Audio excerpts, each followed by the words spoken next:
Hi, I'm Anna. My life changed drastically 5 years into my marriage with Paul. We were a typical couple. I was a teacher, and he was a manager at an energy company. Everything was going smoothly until his dad passed away, leaving his mom, Elaine, alone in their family home. That's when Paul surprised me with some big news. "Anna, we need to talk," Paul said one night, sounding very serious. I stopped scrolling on my phone and looked at him. "What's wrong? Is everything okay?" He took a deep breath. "It's about Mom. She's all alone in that big house since Dad died. I think we should move in with her." I felt my stomach sink. Move in with Elaine? She and I don't get along at all. "Paul, are you serious? You know Elaine and I are like oil and water." He leaned against the kitchen counter, looking determined. "I know, but she's my mom and she's having a tough time. Plus, we're wasting money on this rented apartment." I sighed, running my hand through my hair. "But this is our space, our home. Moving in with your mom is a completely different situation." Paul's voice sounded more desperate. "Please, Anna, it's not just about the space. It's about family. Mom needs us." I bit my lip, feeling trapped. "Does your mom need us, or do you need your mom?" He frowned. "That's not fair, Anna. I'm not asking you to live in a bad place. It's a big house, with plenty of room for all of us." I crossed my arms, feeling the tension rise. "And what about our life here? Just give everything up because Elaine says so." Paul's tone became firmer. "It's not like that, and you know it. I'm thinking about what's best for everyone." I shot back, "Everyone or just Elaine?" He threw his hands up in frustration. "Damn it, Anna. Can't you just try to see the bigger picture here?" I glared at him. "I am looking at the bigger picture, Paul. Our life, our independence, not just playing happy families in that gloomy old house of hers." The argument went in circles, but eventually I gave in. For Paul, for the sake of peace. But deep down, I dreaded every bit of it. Moving day came, and it was as uncomfortable as I had imagined. Elaine's house was this big old structure with rooms that echoed and a constant chill in the air. Elaine greeted us with a stiff smile. "Welcome to my home. I expect you to respect my ways." I forced a smile, trying to keep the peace. "Of course, Elaine. We appreciate you letting us stay." But living with Elaine was like living with a hawk. She had a comment for everything. "Don't put the dishes away like that," or "You're overwatering the plants." It was relentless. One night, after a particularly harsh critique of my cooking, I exploded to Paul in our room. "I can't do anything right for your mother. It's like living with a drill sergeant." Paul rubbed his temples, looking equally frustrated. "Anna, just give it time. She's old and set in her ways." I threw my hands up. "Great, so we just tiptoe around her until the end of time." He didn't have an answer, and honestly, neither did I. This house, with its constant surveillance and Elaine's scrutinizing eyes, was suffocating. Life at Elaine's house was becoming more challenging by the day. Just when I thought I could manage, Paul dropped another bombshell. It was a quiet Sunday afternoon, and I was seeking solace in the garden when he approached me. "Anna, we need to talk." I looked up, a knot forming in my stomach. "What is it now, Paul?" He took a deep breath. "I think you should quit your job and stay home. We're spending a lot on a nurse and housekeeper for Mom. It would be more practical." I stood up, feeling anger flare up inside me. "Quit my job? Paul, I love teaching. It's not just about the money." He ran his hand through his hair, sounding tense. "I know, but think about it. It would make things easier here." I shook my head, feeling disbelief. "So I just become a full-time maid and nurse? That's not the life I want." Paul's voice rose. "It's not about what we want, Anna. It's about what's practical. My mom needs us." I glared at him. "No, your mom needs you. I didn't agree to be her caretaker." He shot back. "Well, things change, Anna. We need to adjust." That word felt like a slap. I cherished my job, my independence. This wasn't adjusting. This was sacrificing. "You know what, Paul? Fine, I'll do it, but don't expect me to be happy about it." He sighed, seeming relieved. "Thank you, Anna. It means a lot." But it didn't feel like a victory. It felt like I was losing a part of myself. Quitting my job was tough, and the days that followed were even tougher. Now I was a full-time housekeeper, nurse, and cook. Elaine, as always, had something to say about everything. One day I snapped. Elaine was criticizing the way I ironed her clothes, and I couldn't take it anymore. "Elaine, can you just stop? I'm doing my best here," I said, my voice trembling with frustration. She looked surprised. "Well, I'm sorry if I have standards, Anna." I threw the iron down. "I'm not your servant, Elaine. I'm your son's wife. I'm here trying to help, and all you do is criticize me." There was a tense silence, and then Elaine's expression softened slightly. "I know you're trying, Anna. I'm just used to things being a certain way," Elaine said softly. I sighed, feeling some of the tension ease. "I understand, Elaine, but I have my own way of doing things too." From then on, things improved slightly. Elaine toned down her criticisms, and I made efforts to respect her preferences. It was a fragile peace, but better than constant conflict. As time passed in Elaine's house, the atmosphere grew more strained, almost suffocating. Paul became increasingly distant and withdrawn. He was often late from work, and when he was home, he seemed to disappear into the spare room as if it were his refuge. One evening, unable to bear the silence and distance any longer, I confronted Paul in the kitchen. "Paul, what's going on with you? You're hardly present, and when you are, it's like you're not even my husband anymore." He avoided eye contact, absent-mindedly stirring his coffee. "Work's a nightmare right now, Anna. Just piles of stress." I leaned against the counter, arms folded. "I understand stress, Paul, but it feels like you're shutting me out. You're physically here, but emotionally, you're somewhere else." He sighed heavily, still focused on his coffee. "I don't know what you want me to say, Anna. I'm overwhelmed with everything going on." I wanted to believe him, to empathize, but a part of me felt there was more to his distance. Then there was Lucy, Paul's sister, who seemed determined to add to the tension. Each visit from her felt like a test. She'd look around the house with disdain and comment, "Still stuck in this old place, huh?" I usually held my tongue, but one day her comments hit a nerve. "Not all of us have the luxury of relying on others, Lucy," I retorted. She cackled, her voice grating on my nerves. "Oh, look at you, playing the martyr in this creepy old house. Pathetic." I clenched my jaw, holding back a storm of words. Paul stood by silently, offering no defense. His silence felt like another blow, confirming the growing distance between us. The biggest change came with Elaine. One day she called out to Lucy, her voice frail and desperate. "Lucy, I need help with the bath. I can't manage on my own anymore." Lucy's response was cold and harsh. "Help yourself, Mom. I'm not your caretaker." Elaine broke down in tears, and my heart went out to her. Despite our difficult history, I couldn't ignore her distress. I assisted her with the bath, and something shifted between us that day. Elaine began to warm up to me, treating me less like an outsider and more like a daughter. It was a positive change, but it also highlighted how distant Paul and I had become. The house felt colder, more empty. Despite Elaine's growing warmth towards me, the silence between Paul and me seemed to echo off the walls, widening the gap between us every day. Paul's late nights at work became routine, and our conversations dwindled to mere whispers of what they used to be. During one of these fleeting exchanges, Paul dropped a bombshell. "Anna, I got an apartment near work," he said casually. I nearly dropped the dish I was cleaning. "An apartment? Why would you do that?" He leaned against the doorframe, avoiding my eyes. "It just makes sense, Anna. It saves me the commute, especially with the late hours." Anger and confusion surged through me.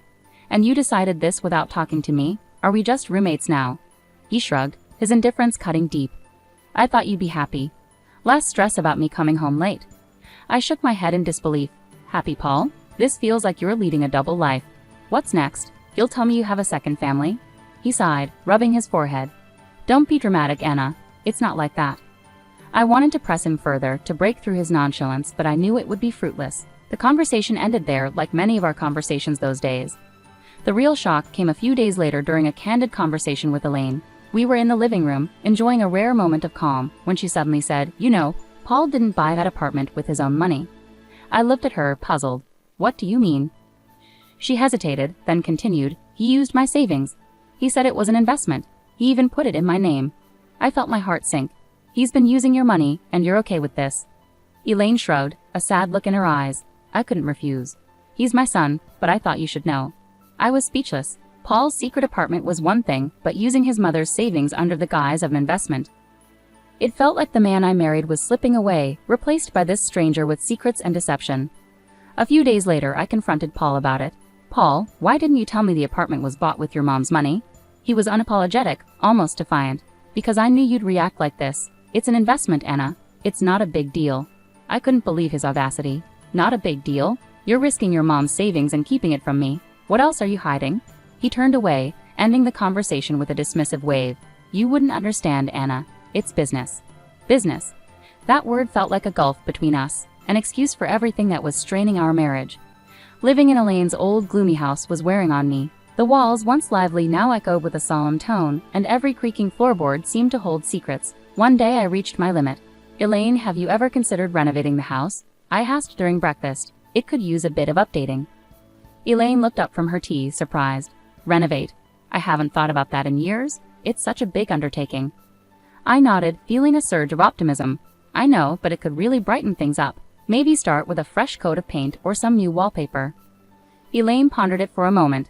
Well, I suppose it wouldn't hurt to breathe some new life into this old place. But are you sure you're up for it? I smiled, excited for the opportunity. Absolutely. It'll be a positive change. And so it began.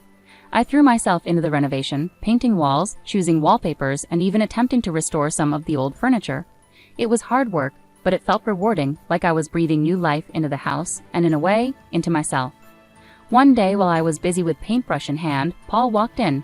He looked around, his expression one of shock and disbelief. What in the world, Anna? What are you doing to Mom's house? I stood up, wiping sweat from my brow. I'm renovating, Paul. As I told Elaine, it's time this place got some love and attention. Paul's face reddened. You had no right to start changing things without consulting me. This is our family home, not some DIY project. My temper flared. Our home? When was the last time you cared about this place, Paul? I'm trying to improve it. He took a step closer, his voice rising. You're overstepping, Anna. You always take charge and ignore everyone else's feelings. I stared at him, feeling frustrated. Take charge? Paul, I'm trying to make this place better. Maybe if you spent more time here, you'd understand. Before Paul could respond, Elaine entered the room. What's all this commotion about? Paul turned to her. Mom, did you know about this? About her changing the house? Elaine glanced between us, then back to Paul. Yes, I did, and I support Anna's efforts. This house needed a change, and she's doing a wonderful job. Paul looked stunned. But it's our family home. Elaine interrupted him firmly. It's my home, Paul, and I want this. Anna has every right to do what she's doing. With anger simmering, Paul stormed out, leaving Elaine and me in an uneasy silence. I felt a mix of relief and sorrow. The house was evolving, yet the rift between Paul and me seemed to widen further. Then came the day Elaine suffered a stroke, flipping our world upside down. I witnessed her sudden decline, her words slurred, her body weakening. Panic gripped me as I called for help, my voice trembling with fear. At the hospital, the harsh reality hit. Elaine required constant care. I turned to Paul for support, but he remained distant, his eyes void of the concern a son would typically have. Anna, I can't handle this. I have enough on my plate, he said, his tone cold. I was stunned. You can't handle this, Paul? She's your mother. He shrugged, his words cutting deeply. Yeah, and she's been a burden for years. This is just the final straw. I couldn't contain my disgust. She's not a burden, Paul. She's family. She needs us. His laugh was bitter. Us? No. Anna, she needs you. I've got other things to deal with. I was left speechless, my admiration for him crumbling. I took on the responsibility of caring for Elaine. It was heart-wrenching to see the once strong woman confined to a bed, relying on me for everything. As I became her primary caregiver, Paul's visits became less frequent and his indifference more pronounced. His visits were brief, his interactions with Elaine superficial. Then Lucy arrived. I overheard them in the living room, their conversation dripping with venom. We should start discussing the will, dividing up the assets, Lucy said, her tone devoid of any empathy. I burst into the room, fury coursing through me. How can you be so heartless, talking about her will right in front of her? She's still here. Lucy smirked, her words cutting. Oh, listen to the saintly daughter-in-law. This is our family's business. Stay out of it. Paul chimed in, his voice cynical. Anna, just drop it. It's practical to plan ahead. There's no point pretending she's going to recover. I was appalled at their callousness. Practical? She's your mother, Paul. How can you be so cold-hearted? He shrugged, his response detached. Life is tough, Anna. You better get used to it. Turning away, my heart heavy with revulsion, I dedicated myself to Elaine's rehabilitation in the following weeks. To my surprise, she began to show signs of improvement. Her fingers twitched, her speech cleared, and she even managed a few steps. It felt like a miracle to me, but to Paul and Lucy, it was an inconvenience, a roadblock in their pursuit of inheritance. The betrayal cut deep, not just as a daughter-in-law, but as a human being. Life settled into a grim routine. Elaine's health was a roller coaster of small victories overshadowed by the fear of the worst. Then it happened, another stroke, more severe. The call from the hospital felt like a blow to the stomach. Elaine didn't make it. The funeral was solemn. I stood by the grave, heart heavy, watching as people paid their respects. That's when Paul arrived, accompanied by a woman I didn't recognize, and 2 small children holding her hands. Who's she? I whispered to myself, staring at the unfamiliar woman. Paul approached, his expression unreadable. Anna, this is Carol, my wife, and these are our kids. I felt stunned. Your wife? When did this happen? He shrugged, his voice cold. A while ago. It's none of your business, Anna. Speechless, my mind raced. How could he do this, especially during Elaine's illness? Lucy was there too, her usual sneer on her face. Finally showing your true colors, Anna, she taunted. A bit late for that. I glared at her, my voice dripping with disdain. I was here for Elaine when you both abandoned her. Don't you dare judge me. Paul interrupted. Let's just get this over with. We have other matters to discuss. After the funeral, we gathered at Elaine's house for the will reading. Paul and Lucy hovered like vultures, eager for their share. The lawyer began reading the will, and then came the bombshell. Everything, the house, the money, was left to me. Paul's face shifted from smugness to disbelief. What the hell? This can't be right. Lucy was livid. This is outrageous. She was our mother. How could she leave everything to this nobody? I stood there, stunned, unsure how to process it all, relieved, yet hollow. Paul turned to me, his voice accusing. You must have manipulated her, turned her against us. I shook my head, frustration and hurt in my voice. I only cared for her, something you failed to do. The lawyer intervened firmly. Elaine's intentions were clearly stated in her will. Lucy stormed out, threatening, We'll contest this. We won't let her get away with this. As they left, I stood alone in the house that was now legally mine. The walls that had witnessed so much pain, betrayal, and love surrounded me. I looked around, feeling the weight of Elaine's final act of kindness and the sorrow of a fractured family. The house felt different now, as if it echoed Elaine's last wishes and the rift that had torn us apart. I sat there, holding the will, still trying to process everything. Elaine had left everything to me, and Paul and Lucy were furious about it. They stormed in the next day, visibly upset. You really think you can just take everything? Paul exploded as soon as he entered. I looked up, weary but firm. Elaine made her decision, Paul. It was her choice. Lucy was livid, shouting angrily. You manipulated a sick woman. We won't let you get away with this. I stood up, frustrated with their accusations. Manipulated? I cared for her, unlike both of you. She chose to leave it to me. Paul's anger boiled over. So you think you've won? You think you can just snatch it all away from us? I let out a heavy sigh. I didn't take anything, Paul. Elaine chose to give it to me because she knew I genuinely cared. Their yelling continued, but it couldn't drown out the truth. I had been there for Elaine when they hadn't. Then the lawyer arrived with a video Elaine had prepared. Her voice filled the room, resolute. I've left everything to Anna because she was like the daughter I never had. She was there for me when my own children weren't. She deserves it all. The room fell silent. Paul looked stunned, as if hit in the gut, and Lucy began to cry, finally grasping the gravity of their actions. Paul and Lucy left soon after, their threats empty in the face of Elaine's clear wishes. I remained alone in the large house, surrounded by memories of the past and contemplating the future. I made the decision to divorce Paul. It was difficult, but necessary. He and his new family moved to a rental property. Lucy had her own challenges to confront. Her debts and personal troubles were catching up with her. As for me, I stood in my new home, feeling a mix of sadness and excitement. Elaine's will was more than just material possessions. It felt like her way of urging me to be resilient and forge my own path. I resolved to start afresh, using what Elaine had left me to create a new life. The house, once a symbol of hardship, now represented a place of new opportunities and beginnings.